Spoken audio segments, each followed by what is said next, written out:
On Friday the 13th, as the bombs went off in Damascus and blow-by-blow accounts jammed social media, some of us thought it was the first step in the final war, a giant showdown between two thermonuclear behemoths. The Pentagon is not interested in a huge war fought on multiple fronts and theaters.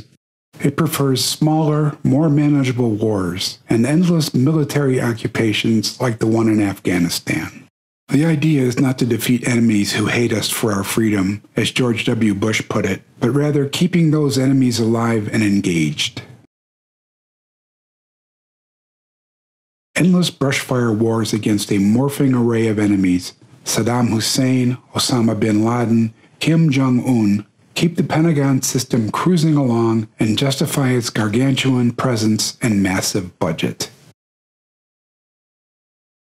It also grows the military-industrial complex, now more accurately described as a military-industrial surveillance police-state complex, as the national security state has merged and centralized disparate operations. Like the never-ending conflict now plaguing Libya, following the destruction of that country, Syria must be made into a cauldron of endless strife and misery as competing head-chopper factions struggle for power. Assad and his government, indeed the wishes of the Syrian people, stand in the way of that agenda. In Iraq, following Bush's invasion, post-war conflict, often with the helping hand of military psychological operations, resulted in the creation of new enemies, most prominently the Islamic State, which was spun out of the Iraqi resistance to an open-ended U.S. occupation. It began with al-Qaeda and Abu Zakari and shapeshifted into the Islamic State with the ample help from the Saudis and the CIA.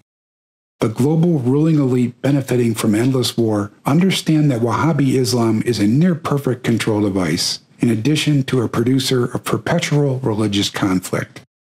Its built-in intolerance and violent suppression of any deviation or dissent is a near-perfect control mechanism, so long as the men at the top are puppets following orders. This is the fate of Syria. Not stupendous all-out war, but a slow burn that will take months, if not years, to realize its goal of reducing the country to a failed state, broken up into antagonistic pockets of Sunnis, Shias, Kurds, and other factions endlessly fighting to gain control.